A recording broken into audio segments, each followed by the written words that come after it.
From the studios of Farm Journal Broadcast, this is AgDay.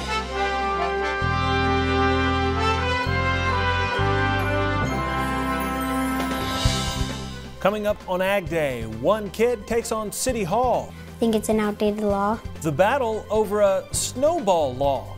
They're part of the team. We're not just their boss, but they work alongside us, not behind us or in front of us. Working together to make farming better for people and their animals, and the race for a farm bill finally coming to an end.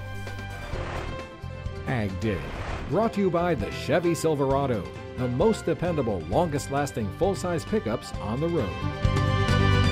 Good morning, I'm Clinton Griffiths. Today, we're finally expecting to learn what's in that new farm bill. House and Senate leaders are expected to finalize the conference report and release the details today. That sets up the final passage of the bill this week. Republican Representative Rick Crawford of Arkansas shared this picture on Twitter. It shows him signing that conference report. Our Washington reporter Jim Wiesmeyer says the House could vote on the measure either tomorrow or Thursday. It's still unclear if the House will tack it on to another bill. House Ag Ranking Member Colin Peterson telling reporters last week that he thinks almost all of the Democrats in the House will vote for this bill. Wiesmeyer expecting the Senate to take up the bill on Thursday. Senate Ag Committee Chairman Pat Roberts already said the Senate will vote on it as a standalone bill. China still isn't buying U.S. soybeans, but Bloomberg reports that could change soon. Bloomberg reporting China intends to announce this month the first batch of U.S. soybean buys. It's still not clear whether it will be 5 million or 8 million metric tons. U.S. Trade Representative Robert Lighthizer says the trade talks between the two countries should not be affected by the arrest of a Huawei executive in Canada. The U.S. alleging Huawei used a Hong Kong shell company to evade U.S. trade restrictions with Iran. Lighthizer says the arrest is a criminal justice matter and separate from trade policy. But Bloomberg also reporting China's vice foreign minister has summoned the U.S. ambassador to China, Terry Branstad, over the matter. The official saying China would take further action if needed. And new numbers are shedding light on the impact of the trade war with China. U.S. ag exports now projected to total $141.5 billion in fiscal year 2019. Ag imports, they're expected to be $127 billion. Now that's according to the Economic Research Service of the USDA. The $14.5 billion surplus is the lowest since 2007. Exports to East Asia countries are forecast to decline by $6.7 billion. But there is a big buy from Mexico. USDA reporting private exporters sold 1.6 million metric tons of corn to that country. That's after the USDA said 1.1 million metric tons of corn were sold at the end of November. That's up 58% from the prior 4-week average. Combined shipments and sales are now up 17% ahead of a year ago. Happening right now, people are continuing to dig out from a massive storm that brought snow, sleet, and freezing rain across a wide swath of the southern U.S. over the weekend. It brought dangerous icy roads and power losses to hundreds of thousands of people.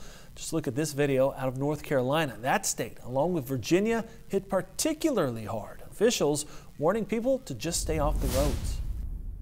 Cindy Clausen has more on the snowstorm pummeling the south in this morning's crop comments. Cindy.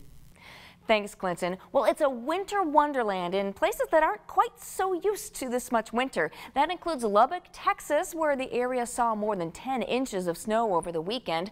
Former AgDay reporter Erica Earlbeck is still digging out, but they made the most of it. Her husband and son decided to partake in a snowball fight, not a common sight in that part of Texas.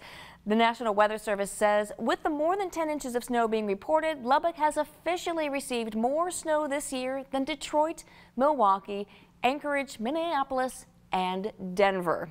Well, let's take a look at the wind forecast. As we head through the next 24 to 36 hours, we'll see just some slightly breezy conditions over the Great Lakes area to start off the day. Watch as the winds really pick up in the southern plains, and then especially as you get over into the northwestern United States. And then as we head through Tuesday night and into Wednesday morning, that's the northwest as we're really going to focus on where the stronger winds are. And watch what happens as we get through the day on Wednesday as those winds really spread through the western half of the country, with many areas seeing winds over 25 miles per hour. So look for a pretty windy day as we get into tomorrow into the western part of the country. We'll have more in your forecast coming up, but for now, here are some hometown temps. Keeping track of the shifting market prices has never been so easy. Get the latest commodity prices sent directly to your cell phone with market updates. Just text Markets 8 to 31313 to get started. The National Dairy Farm Program strives to create a culture of continuous improvement for the entire dairy industry. For more information, visit nationaldairyfarm.com.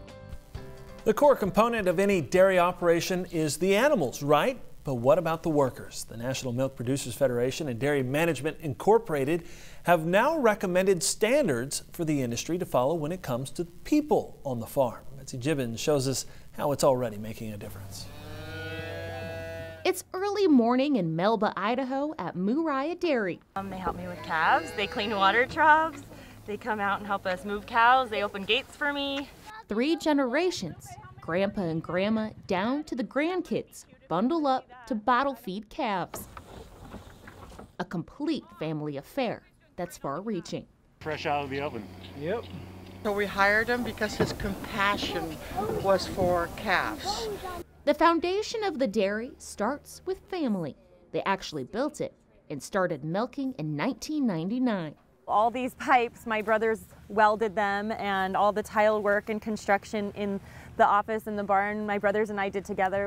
But owner Siska Reese and her husband Justin know the core of the dairy lies with both family and work family as well.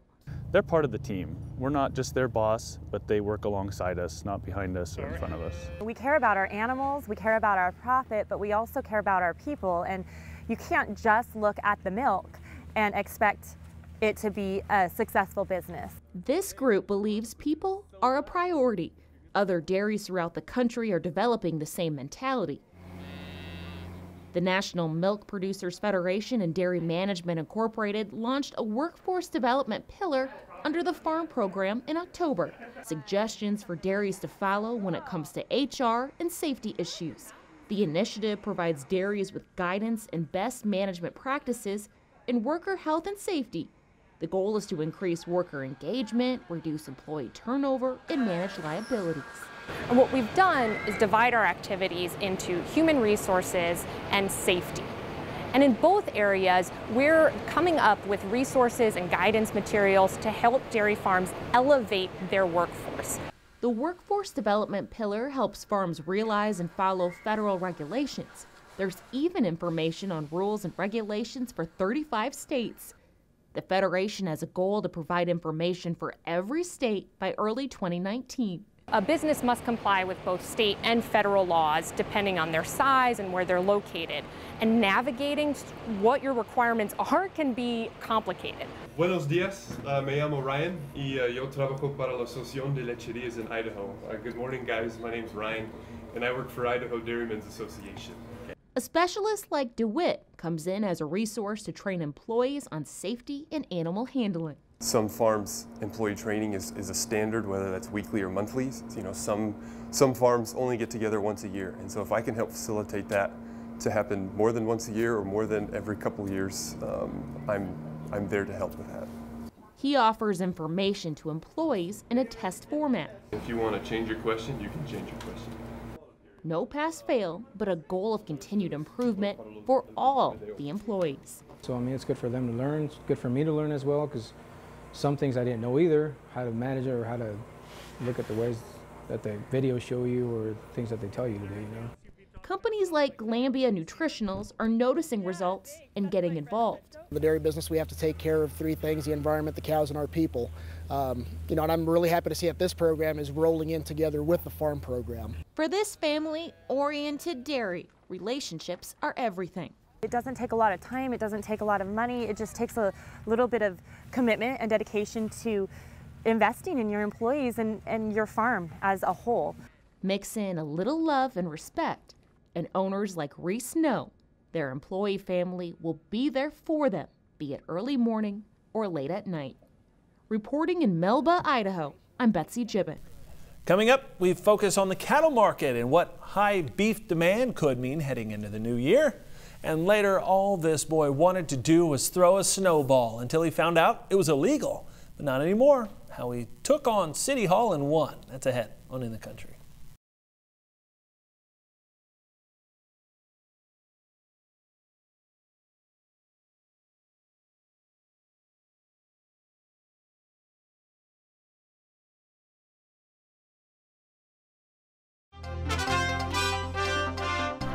Here at the Agribusiness Desk, we have Craig Van Dyke, Top Third Ag Marketing. Craig, let's talk about the livestock market as we roll this calendar toward 2019 and we start to look at this first quarter and where maybe we head for cattle prices in the new year. What's your read on what the markets are telling us?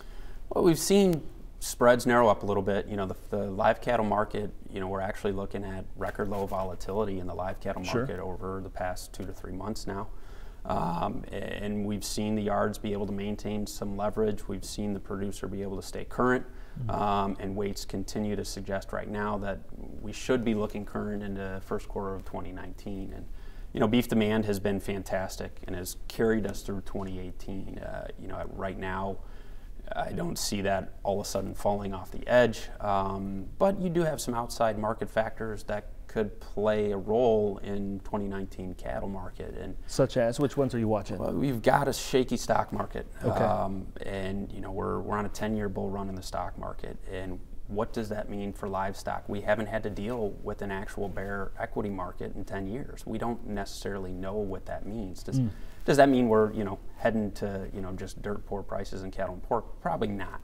But it's definitely a factor that has, you know, extreme fear in equities has created fear in the livestock market, and it's been that way for a long time. So it's something we haven't had to deal with, which leaves a lot of unknowns. Anything else that you're watching that may be a potential impact as we get into the new year? You know, I think right now, all things being equal, I think you start to see the calf market back off a little bit more into January, Feb, March timeframe. I don't necessarily see the fat market backing up quite as much, and I think you see the fat feeder spread playing that game. But you know, I think you're looking at some opportunity, especially you look at, you know, what cow slaughter has been over this year. That, you know, I think cheap calves in the spring time frame is something worth checking out, carrying into, you know, summer feeding. Sure, some opportunities there. Yes. All right, appreciate it, Craig. Thanks so much. We'll be back with more Ag Day here in just a couple minutes. For a special report on the grain markets, call toll-free at 877-TT-HEDGE. That's 877-884-3343.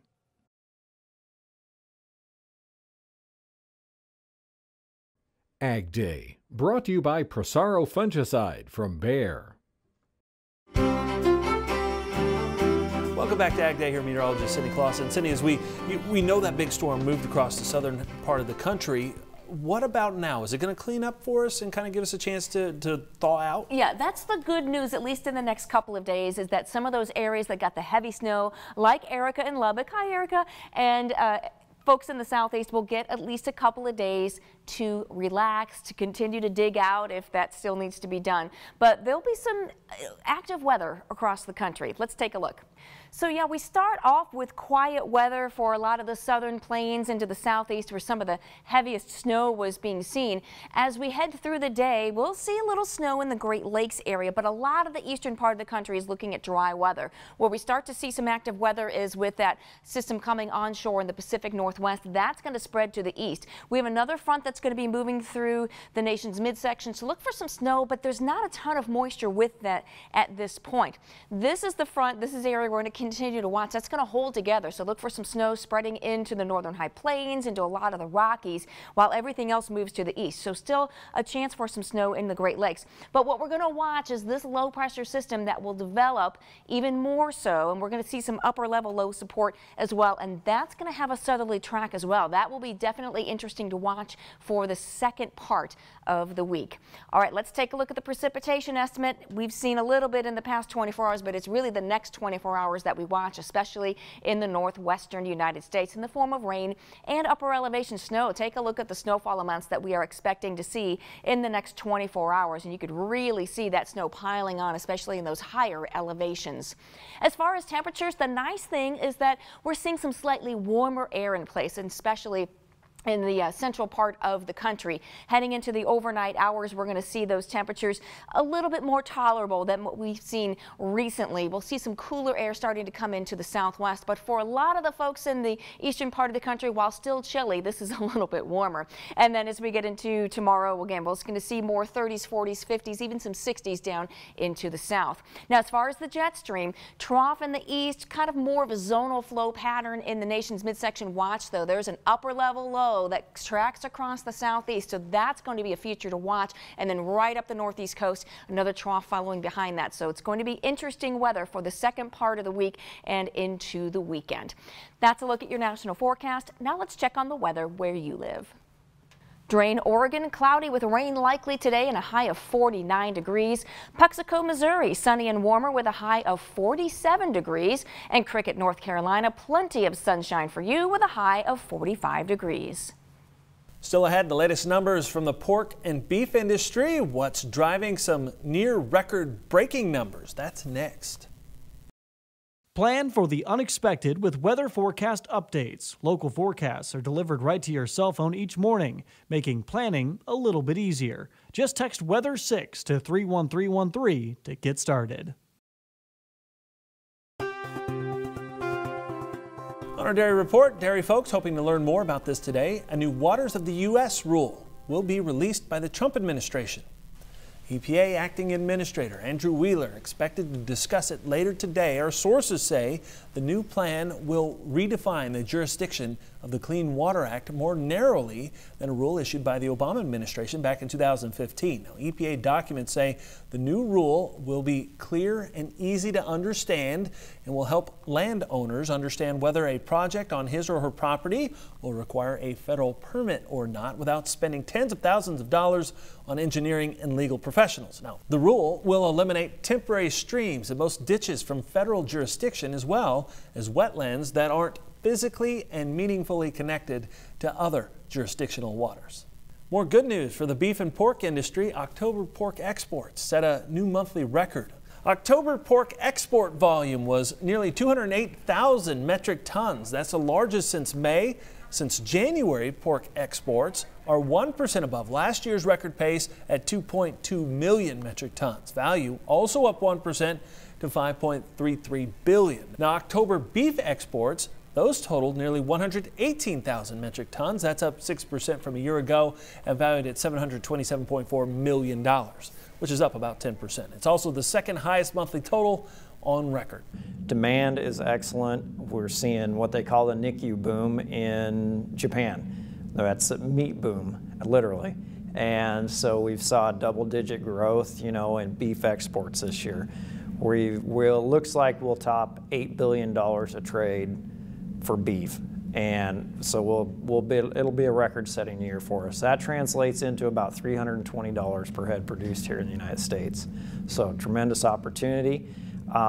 We've still got a long ways to go, though, to get complete access. China being the number one, we'd like to see a lot more access and something happen there. China opened up its doors in 2017 to U.S. beef for the first time since the BSE scare back in 2003. However, China's buys have been minuscule even before the tariffs. USMEF says China's buys in October were down 27% from a year ago.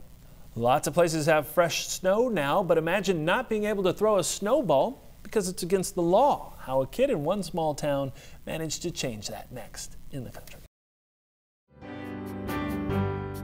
In the country, brought to you by Kubota. Learn more about Kubota SSV Series skid steers at Kubota.com or demo one at your local Kubota dealer today. What would winter be without a snowball fight or two? Up until now, snowball fights were banned in a small northern Colorado town. But a 9-year-old boy named Dane Best changed all that for Severance, Colorado. He led the charge to overturn the nearly century-old ban on snowball fights.